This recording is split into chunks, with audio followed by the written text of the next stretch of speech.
Sucul de morcov se îmbuteliază în sticle de volume diferite.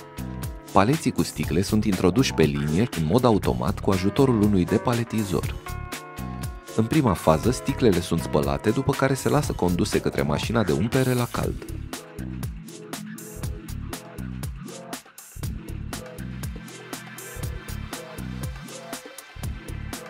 Pe acest traseu sunt supuse unei inspecții riguroase cu ajutorul tehnologiei cu senzori care detectează defectele de calitate ce ar putea influența negativ produsul. Acesta este doar primul punct de testare în care senzorii cu o sensibilitate sporită citesc mesajele pe care au fost programați să le identifice. Odată surprinsă orice mică abatere de la normele calitative ce trebuie respectate, sticlele sunt rejectate.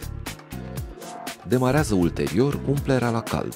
Umplerea se realizează cu succes la temperaturi ridicate datorită încălzirii în prealabil a sticlelor.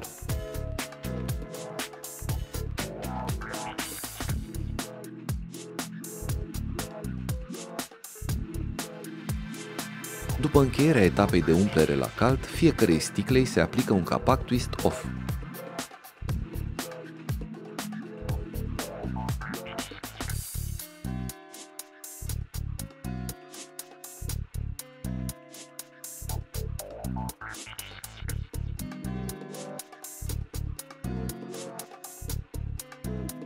După aplicarea capacului, sticlele sunt ordonate de mișcările benzilor transportoare și introduse într-un tunel unde are loc răcirea treptată a produsului.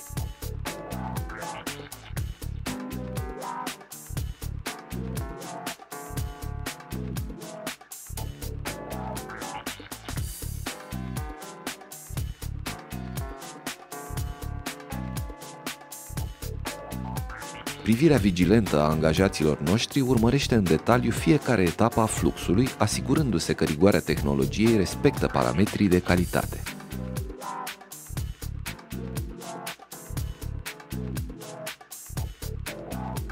După ce au fost răcite, sticlele sunt direcționate către următoarea etapă, etichetarea.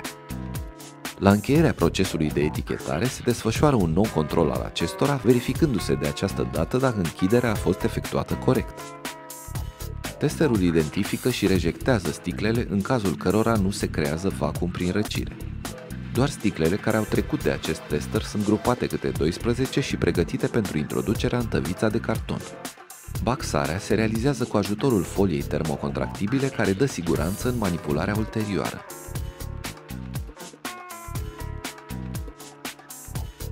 Baxurile sunt conduse de conveioare către etapa finală, paletizarea.